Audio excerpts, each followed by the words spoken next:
Bagalkot by ಎಲೆಕ್ಷನ್ನಲ್ಲಿ ತಮ್ಮ ಅಭ್ಯರ್ಥಿ ಉಮೇಶ್ ಮೇಟಿ ಅವರನ್ನ ಗೆಲ್ಲಿಸಿಕೊಳ್ಳುವುದಕ್ಕೆ ಕಾಂಗ್ರೆಸ್ ಕಸರತ್ತು ಮಾಡ್ತಾ ಇದೆ.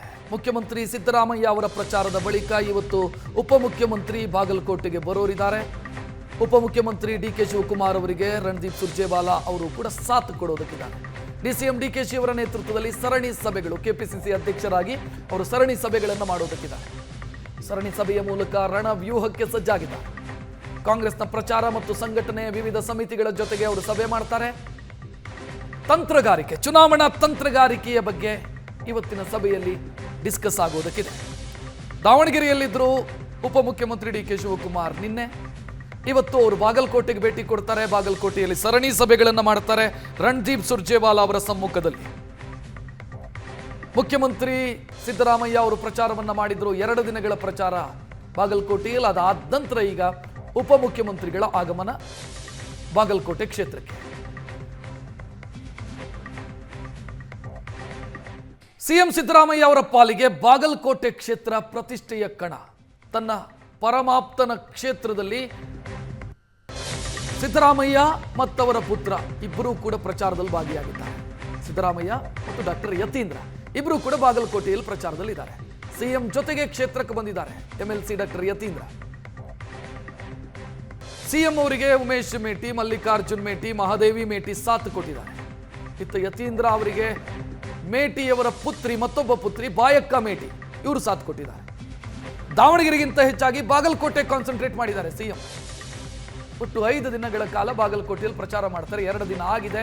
ಇನ್ನು ಮತ್ತೊಂದು ಸೆಕೆಂಡ್ ರೌಂಡ್ ಅವರು ಮತ್ತೊಂದು ಹಂತದಲ್ಲಿ ಪ್ರಚಾರವನ್ನು ಮಾಡೋದಕ್ಕಿದ್ದಾರೆ. ಏಪ್ರಿಲ್ 3, 4 ಮತ್ತು 6 ಪ್ರಚಾರದಲ್ಲಿ ತೊಡಗಿಸಿಕೊಳ್ಳುವುದಕ್ಕಿದ್ದಾರೆ.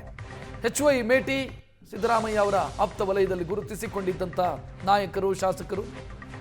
ಅವರ ಅಗಲಿಕೆಯಿಂದ ತೆರವಾಗಿರುವಂಥ ಕ್ಷೇತ್ರ. ಪುತ್ರನಿಗೆ ಟಿಕೆಟ್ ಕೊಡಲಾಗಿದೆ. ಉಮೇಶ್ ಮೇಟಿ ಅವರಿಗೆ ಗೆಲ್ಲಿಸಿಕೊಳ್ಳಬೇಕಾದಂಥ ಅನಿವಾರ್ಯತೆ ಮುಖ್ಯಮಂತ್ರಿ ಸಿದ್ದರಾಮಯ್ಯ ಅವರು.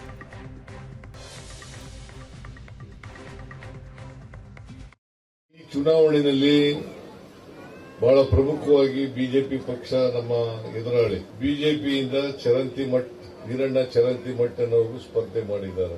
ಅವರು ಕಳೆದ ವಿಧಾನಸಭಾ ಚುನಾವಣೆಯಲ್ಲಿ HY ಮೇಟಿ ಅವರ ವಿರುದ್ಧವಾಗಿ ಸೋತಿದ್ರು.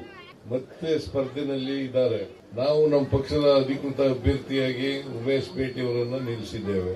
ನೀವು 9ನೇ ತಾರೀಕು ತೀರ್ಮಾನ ಮಾಡಬೇಕು. ಯಾರು ನಿಮ್ಮ ಪ್ರತಿನಿಧಿಯಾಗಿ ಕೆಲಸ ಮಾಡಬೇಕು, ಯಾರು ನಿಮ್ಮ ಪ್ರತಿನಿಧಿಯಾಗಿ ಆದ್ರೆ ನಿಮ್ಮ ಪರವಾಗಿ, ಮಹಿಳೆಯರ ಪರವಾಗಿ, ರೈತರ ಪರವಾಗಿ, ಹಿಂದುಳಿದವರ ಪರವಾಗಿ, ಅಲ್ಪಸಂಖ್ಯಾತರ ಪರವಾಗಿ ಕೆಲಸ ಮಾಡ್ತಾರೆ ಅಂತಕ್ಕಂಥದ್ದು ಬಹಳ ಮುಖ್ಯ. ಈಗ 4 ವರ್ಷ ಬಿಜೆಪಿಯವರು ಅಧಿಕಾರದಲ್ಲಿದ್ದರು. 2019ರಿಂದ 23ರವರೆಗೆ ಅಧಿಕಾರದಲ್ಲಿದ್ದರು. ಇಬ್ಬರು ಮುಖ್ಯಮಂತ್ರಿಗಳಾದರು. ಒಬ್ಬರು ಯಡಿಯೂರಪ್ಪನವರು, ಇನ್ನೊಬ್ರು ಬಸವರಾಜ ಬೊಮ್ಮಾಯಿ ಅವರು. ಇಬ್ರು 2 ವರ್ಷ ಮುಖ್ಯಮಂತ್ರಿ ಆಗಿದ್ರು. 4 ವರ್ಷಗಳ ಅವಧಿನಲ್ಲಿ ಬಿಜೆಪಿಯವರು ಏನೂ ಕೆಲಸ ಮಾಡಲಿಲ್ಲ. ಈ